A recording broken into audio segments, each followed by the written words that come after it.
Subscribe کیجیے ہمارے channel نور رضا کو اور بیل آئیکن کو پریس کیجیے جس سے آپ کو ہماری نیو ویڈیو کی نوٹیفیکیشن ملتی رہے۔ بچیاں جا رہی ہے کہ کچھ تعویذ دے دو اچھا رشتہ آ جائے، رشتے سے پہلے اس پر وبال آ جاتا ہے۔ یہ صورتحال ہے۔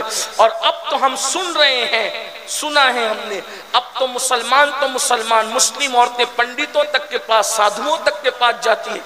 کیا دین آ گئے اللہ کے بندو۔ آپ سے پوچھتا ہوں یہ رشتے کیا ہیں؟ چلے بات آ گئی تو یہ رشتے کیا ہیں؟ یہ رشتے آسمانوں سے بن کر آتے ہیں، یعنی جس کی قسمت میں جو لکھ دیا گیا، کروڑوں رکاوٹیں ہیں، ملنا اسی نے۔ اب جب آسمانوں سے لکھ دیا گیا ہے تو ملنا ہے۔ پھر اس کے بعد دو چیزیں، ایک تو شادی کا وقت آنا اور دوسرا قسمت کے پارٹنر کا آپس میں مل جانا۔ وقت آ گیا، مل گیا، ہو گئی شادی۔ آپ کو اس کا کیا ٹینشن ہے؟ یہ تو اللہ کا کام ہے۔ اللہ کے کام میں آپ کیوں مخل ہیں؟ بس آپ اتنا کریں، دیر ہو رہی ہے تو گڑ گڑائیں اللہ جلدی کر دے، کیونکہ دعائیں تقدیر بدل دیتی۔ جلدی کر دیں، آپ اللہ سے عرضی کریں، کسی صاحب دل سے دعا کرائیں۔ اور ایک بات آپ سے یہ بھی کہہ دوں، اگر کوئی صاحب دل نہیں ملتا، پھر کہتا ہوں مزارات پر جاؤ۔ ہمارے بزرگوں نے فرمایا ولیوں کے آستانے پر جانا ایسے ہی ہے جیسے ان کی ظاہری حیات میں جانے سے فائدہ ملتا تھا، بعد وصال جانے کا بھی وہی فائدہ ہے۔ سلطان المشائخ حضرت سید نظام ملت والدین خواجہ نظام الدین اولیاء جب بابا قطب الدین بختیار کاکی کے مزار پہ جاتے تھے تو کبھی اندر نہیں جاتے تھے، ہمیشہ چوکھٹ سے جا کر کے فاتحہ پڑھتے تھے۔ اب آپ جو لوگ گئے ہیں مہرولی شریف وہ جانتے ہیں کہ سرکار کی چوکھٹ سے مزار کتنی دور ہے۔ ان چیزوں کو آپ لوگ مانے نہیں مانے اپنی آپ کی بات ہے۔ اور ایک بات یہ یاد رکھنا، پوری تقریر لوگ مان جائیں یہ ضروری نہیں ہے۔ کچھ لوگ کہتے ہیں کہ یہ لوگ جب ولیوں کی بات کرتے ہیں تو بہت مبالغہ کرتے ہیں۔ ہم نے کہا جس دن تو ولی کو سمجھ لے گا میں کم بول رہا ہوں تو زیادہ بولے گا۔ ہاں، اس لیے کہ اللہ فرماتا ہے اولیائی تحت قبائی، میرے ولی میری قبا کے چادر غیرت کے نیچے چھپے۔ ارے نادان، جو میری قبا کے نیچے چھپ جائے تو اس کو نہیں پہچان سکتا، جو خدا کی قبا غیرت کے نیچے چھپے ہو تو ان کو کیسے پہچان سکتا ہے؟ ولی کو پہچاننے کے لیے کم سے کم ولی بننا پڑتا ہے۔ کچھ لوگ ہم سے کہتے ہیں یہ غوث پاک کو زیادہ بڑھا کے پیش کر رہا ہے ہندوستان میں، ایک قادری ہونے کی وجہ سے کہہ رہا ہے۔ میں نے کہا تیرا منہ دیکھ، واللہ قادری ہونے کی وجہ سے نہیں، میری کوئی اوقات نہیں، میں کیا مبالغہ کروں گا۔ تو کہا جب کہا نا کہ وہ مردوں کو زندہ کرتے تھے تو شرک کر دیا۔ میں نے کہا ملا جی تو نے سمجھا کیا ہے غوث پاک کو؟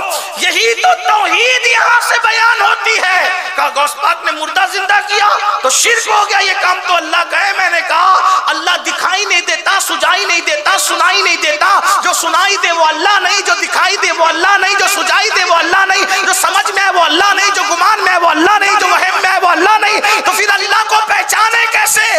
تو اللہ نے اپنے دوست تمہارے درمیان دے دیا، عبد القادر ٹھوکر لگائیں گے، قم بسم اللہ کہہ کے مردہ زندہ کریں گے، تب پتا چلے گا جب عبد القادر کی شان کا یہ عالم ہے تو اس کو بنانے والے قادر کی شان کا عالم کیا ہوگا۔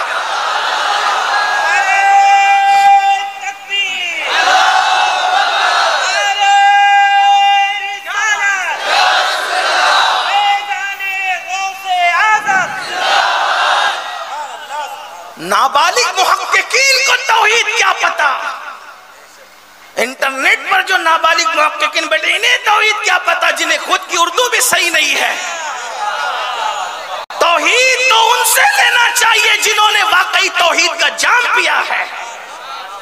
ہم کہتے ہیں صابر پاک نے اپنا جنازہ خود پڑھایا تو مذاق اڑاتے ہیں، یہ کیا ہو گیا کوئی اپنا جنازہ خود پڑھا سکتے ہوئے؟ کہ ملا جی یہی توحید کا درس ہے۔ جب صابر کی یہ شان ہے تو صابر کو بنانے والے کی شان کا عالم کیا ہو؟ توحید یوں بیان ہوتی۔ آپ کو کیا پتا ہے اس کا؟ توحید آپ کو کیا پتا ہے؟ بڑے بڑے لوگ ٹھوکر کھا گئے اس میں۔ یہ وہی لوگ بتا سکتے ہیں جن کے چراغ روشن توحید کی روشنی سے منور ہے۔ یہ دل سے دل کے چراغ جلتے ہیں. تو عرض یہ کر رہا تھا، بات دور نکلتی ہے. اولیاء اللہ کے پاس جاؤ انشاءاللہ جیسے حیات میں فیض ملتا تھا بعد وصال بھی ملتا. اچھا حیرت کی بات یہ ہے مجھے کوئی ولی ایسا نہیں ملا جو مزار پہ نہ گیا ہو. کوئی ولی ایسا نہیں ملا، بلکہ ولی تو ولی سید الانبیاء بھی. پہلا سفر کیا تو بابا جان کے مزار پر گئے، حضرت عبداللہ کے مزار پر گئے نا پہلا سفر. پھر سفر حج حجۃ الوداع کیا تو امی کے مزار پہ گئے. پھر اس کے بعد شہدائے احد کے مزارات پر حضور جاتے رہے، بقی والوں کے مزار پہ جاتے رہے.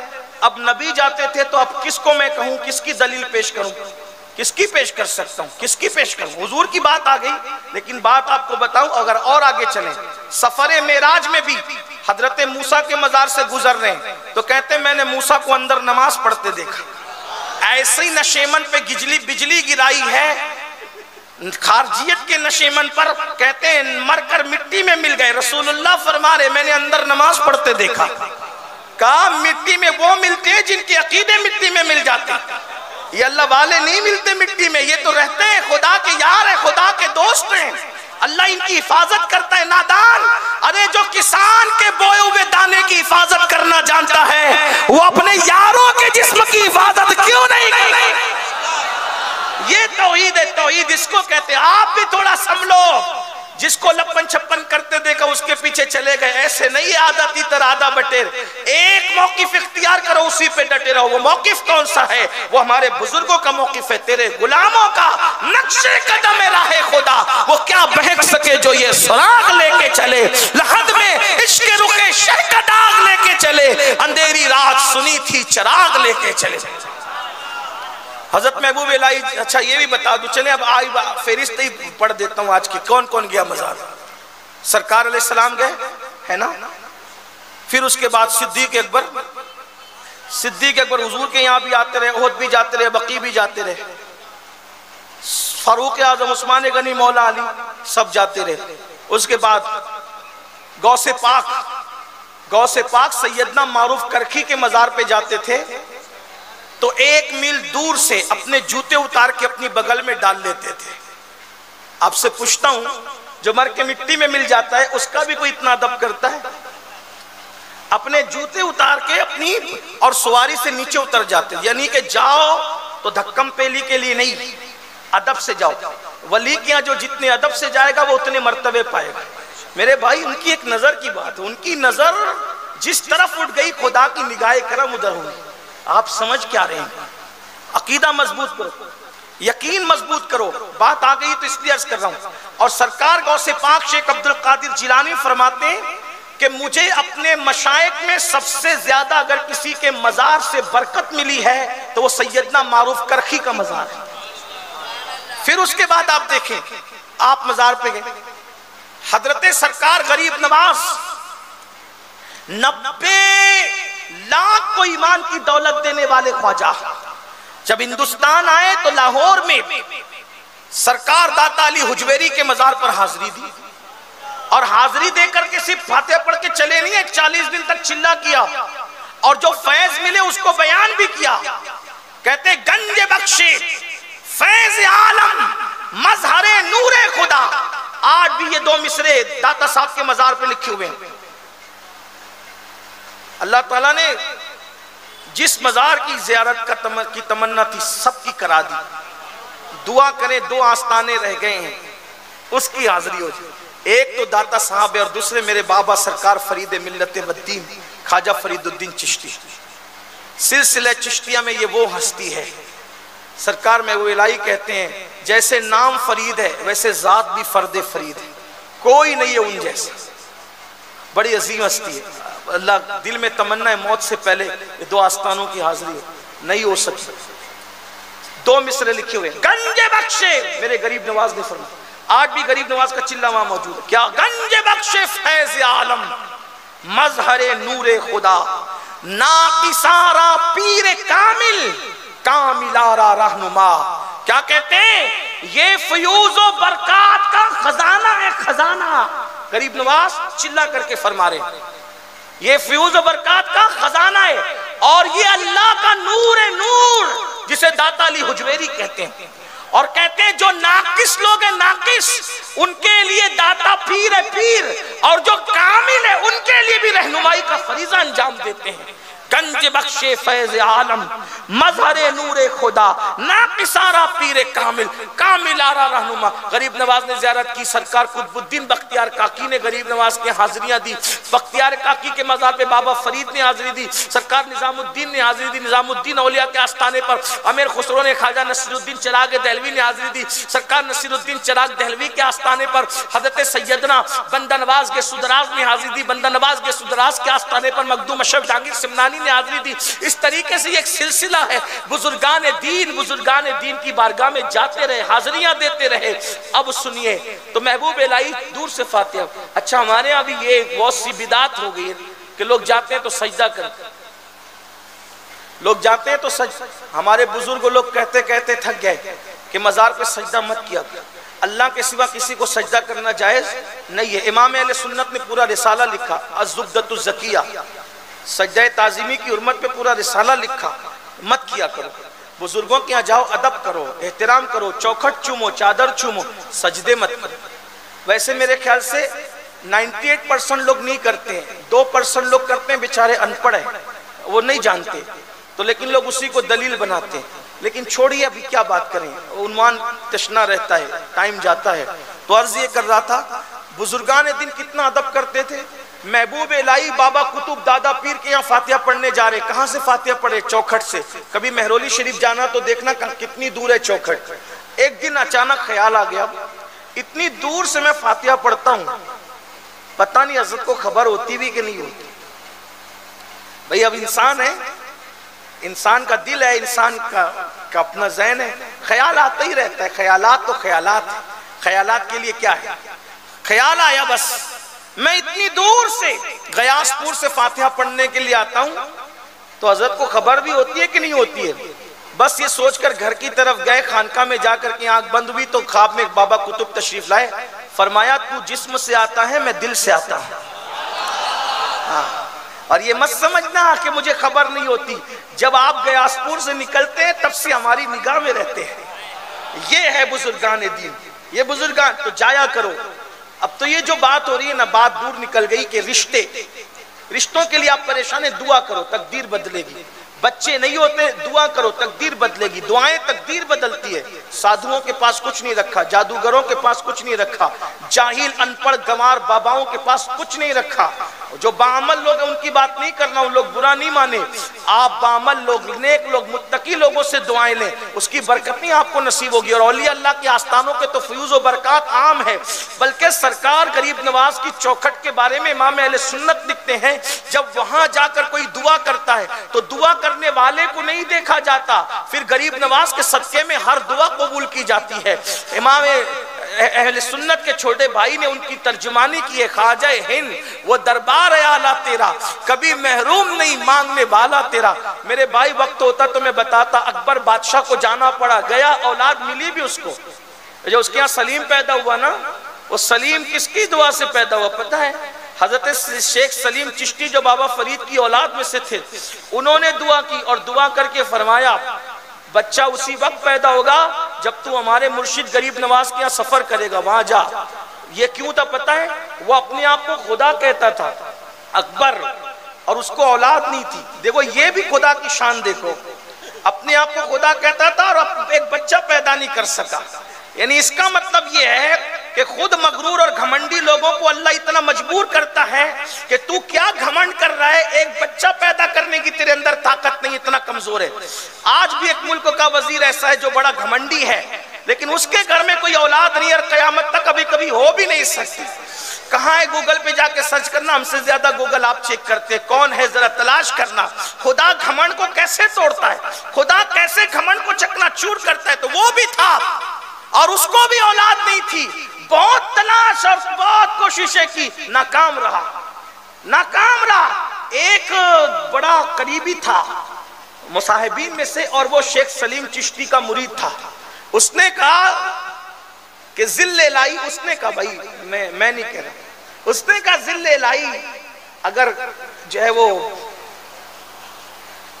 آپ میری بات پہ ناراض نہ ہو تو آپ کو اولاد ہو سکتی. دیکھو ولیوں کو ماننے والوں کا یقین کتنا پختہ ہوتا ہے. اور آپ سے یہی کہتا ہوں یقین ہوتا ہے تو اللہ بھی دیتا ہے, یقین ہوتا ہے تو رسول اللہ بھی دیتے ہیں, اور یقین ہوتا ہے تو ولی اللہ بھی دیتے ہیں. یقین نہیں ہوتا تو پھر کہیں سے نہیں ملتا, ادھر ادھر بھٹکتے رہتے. ہاں بھٹکنے والے کیا بھٹکتے ہیں, بھٹکنے والے یہ بھٹکتے ہی رہتے ہیں. بھٹکو مت, یقین پیدا کر.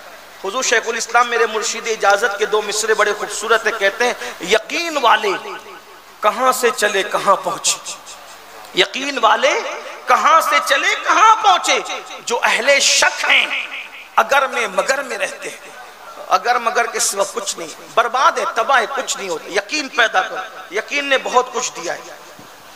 یقین کی بات بتاؤں, اب ہم عنوان سے دور ہوں لیکن بتاؤں گا. اس کی وجہ ہے کہ میں کوئی باضابطہ مقرر نہیں, یہ ساری ضابطگی مقرر لوگ کے لیے, اپنے فقیر لوگ ہیں, جو منہ میں آئے شریعت کی روشنی میں بتا دیا جائے تاکہ کسی کی اصلاح ہو ہے نا. بالکل اصول ضابطے سے وہ چلتے ہیں جو باضابطہ خطیب ہوتے ہیں. یہاں کوئی اطابت خطابت کچھ نہیں, یہ فقیری ہے, دل سے نکل رہی ہے, آپ کے دل کے اندر پہنچانے کی کوشش کی جا رہی ہے. بس یقین دیکھو, یقین کہاں تک پہنچا. کہتے ہیں حیدرآباد کے نواب تھے,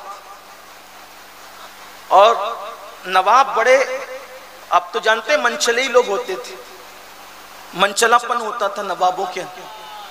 تو نواب صاحب کے یہاں بھئی گفتگو پوری, ٹائم ختم ہو گیا, بات پوری کر دوں.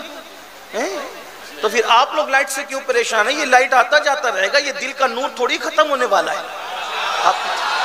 آپ اپنی توجہ ادھر ہی رکھیں نا, بات پوری ہوتی ہے. میں بات کروں, ذرا پیچھے والوں کی اجازت ہے تو ہاتھ اٹھا کے اشارہ کرے. تھکے تو نہیں, نہیں تھکے, یہ لوگ تھکے کیا نہیں, آپ لوگ تھکے ہو تو بھی. وہ منچلا پن تھا نوابوں میں, نوابوں کا منچلا پن مشہور ہے, اگر وہ بتاؤں تو پھر ایک لمبا ٹائم چاہیے, لیکن وہ نہیں تذکرہ کرتا. لیکن ان کو جانا تھا مدینہ منورہ, حج کرنا تھا, مدینہ شریف جانا تھا. نواب صاحب کے یہاں ایک نوکر رہتے تھے, نوکر. اس نوکر کا نام تھا برہ, برہ, اس کا نام ہی برہ رکھا, برہ. وہ برہ تھا بڑا بھولا بھالا. کچھ لوگ ایسے بھولے بھالے ہوتے ہیں نا جن سے سب دل لگی کرتے ہیں, سب مذاق اڑاتے ہیں, سب ان کی اڑاتے رہتے ہیں.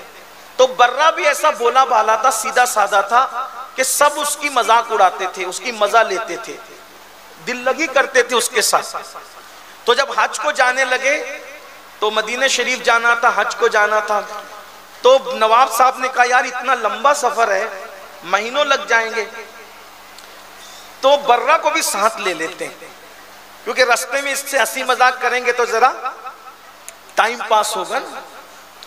بھائی لوگ ہنسنے بولنے والے ہوتے ہیں تو ٹائم پتہ نہیں چلتا. جیسے ہمارے وقار بھائی جب یہ جلسے میں ہوتے ہیں, نظامت کرتے ہیں, تو آپ لوگوں کو ایسا لگتا ہے کہ یہ ہٹے نہیں, مقرر ہی نہیں آئی, انہی کو کھڑے رہنا چاہیے, ہے نا. محبت کرتے ہیں آپ لوگ ان سے, یا ساتھے بھی رہتے ہیں آپ. تو ایسا ہنسنے بولنے والا مزہ آتا ہے سب کو. بھائی دل ہے تو دل لگی بھی ہونی چاہیے نا. یہ گردن لٹکا کر بیٹھنے کی بدعت بعد میں شروع ہوئی ہے. ہمارے سب بزرگ لوگ زندہ دل رہے, اور زندہ دل زندہ دلی کا نام, زندگی زندہ دلی کا نام ہے. مردہ دل کیا خاک جیا کرتے. ہاں, تو دل لگی کرنی تھی. دیکھو قسمت کی بات, تقدیر کی بات, کیا کسی کا بھولا پن اس کو مدینے لے گیا, کسی کی سادگی مدینے لے گئی. پتہ چلا مدینے شریف جانے کے لیے پیسے نہیں, ان کے کرم کی ضرورت ہے. بے حکم کب مجال پرندے کو پر کی ہے. پھر کیا ہوا, سفر میں لے گئے ہنسنے بولنے کے لیے, ہنسی مذاق کے لیے. برہ ساتھ گیا, بھولا بھالا آدمی تھا, خدمت بھی کرتا تھا, ہنسی مذاق بھی چل رہی تھی. مدینہ شریف پہنچ گئے. مدینہ شریف پہنچے تو بارگاہ رسالت میں حاضری دی. حدیث پاک ہے, آقا ارشاد فرماتے من زارا قبری, من زارا قبری وجبت لہو شفاعتی, جس نے میری مزار پر حاضری دے دی اس پہ میری شفاعت واجب ہو گئی. تو شفاعت کوئی دیکھنے کی چیز تو نہیں ہے نا, کوئی شکل تو نہیں ہوتی. بس گئے, عقیدہ ہے, یقین ہے کہ حضور نے شفاعت دے دی, کا وعدہ کیا تو دے دیا, شفاعت کا وعدہ ہے تو دے دیا. اب ہوا کیا, حاضری دے کر سلام پڑھ کے سب لوٹے. تو مبارکباد دینے ایک دوسرے کو, مبارک ہو, مبارک ہو, شفاعت مبارک, شفاعت مبارک. یقین تھا ان لوگوں کو, اور ہونا بھی چاہیے. حضور نے کہہ دیا تو ہونا ہی ہے. مبارک. یہ برہ بھولا بھالا بیچ میں کودا, کائے کی مبارکباد چل رہی. تو بولے شفاعت ملی نا حضور سے, اس کی چل رہی تھی. تو بولے شفاعت ملی. تو اب یہ جب دیکھا کہ یہ بیچ میں گھس کر کے اس نے سوال کر دیا تو نواب کو پھر مذاق سوچی, تم کو نہیں ملی برہ؟ نہیں مجھے تو نہیں ملی. بھئی اس کو ایسا لگا ذہن میں کہ شفاعت کوئی دکھنے والی چیز ہے, کوئی نظر آتی ہے اور نظر آئے گی تو شفاعت ملے گی. اب جب نواب کو مذاق سوچی تو کہا تم کو نہیں دیا حضور نے؟ کہا نہیں مجھے تو نہیں دیا. اچھا ہمیں تو دیا الحمدللہ. اب یہ نظروں سے اوجھل ہوا, کھسکا, وہاں سے ہٹا اور روتا چلاتا سنہری جالیوں کے سامنے سیدھا اور جا کے کہا حضور میں نے سنا تھا کہ ہر جگہ امیر غریب چھوٹا بڑا دیکھا جاتا ہے, آپ کے یہاں نہیں دیکھا جاتا. اب آپ کے یہاں بھی یہ فرق ہونے لگا. دیوانگی یقین حضور آپ کے یہاں بھی واللہ یہ فرق ہو رہا ہے. نہیں آپ کے یہاں یہ فرق نہیں ہو سکتا. نواب کو شفاعت ملی مجھے نہیں ملی. اب میں یہی مروں گا, یہی چلاؤں گا, یہی گروں گا, یہی پڑھوں گا, جاؤں گا نہیں. مجھے بھی شفاعت دیجیے, میں بھی شفاعت لے کے جاؤں گا. اب یقین کہ یہاں دورہ سلوک نہیں ہو سکتا, یہاں امیر و غریب میں فرق نہیں ہو سکتا. میرے نواب کو شفاعت دی, مجھے بھی شفاعت چاہیے ورنہ میں جاؤں گا نہیں. دیوانگی کر رہا ہے. سنہری جالیوں سے ایک ہاتھ نکلا, جیسا یقین ویسی عطا, جیسی سوچ ویسی عطا. سنہری جالیوں سے ایک ہاتھ نکلا, خوبصورت سا گورا گورا ہاتھ, اور اس پہ ایک کاغذ تھا اور اس کاغذ پہ لکھا تھا ہم نے برہ سے شفاعت کا وعدہ کر لیا.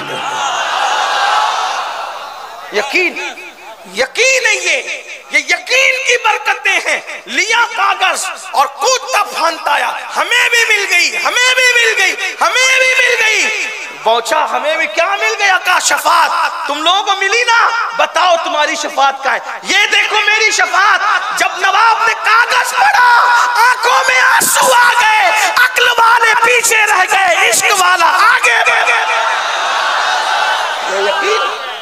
یہ یقین ہے میرے بھائیو, یقین یہ دلاتا ہے. یقین پیدا کرو, جو ہو ذوق یقین پیدا تو کٹ جاتی ہے زنجیریں. اپنے اندر یقین, آج مسلم امہ میں یقین نہیں ہے, ورنہ برہ ایک دیوانے کا یقین پیدا کرو. بے شمار اس پر واقعات ہے. تو بات دور چلی گئی اور دور سے دور چلی گئی.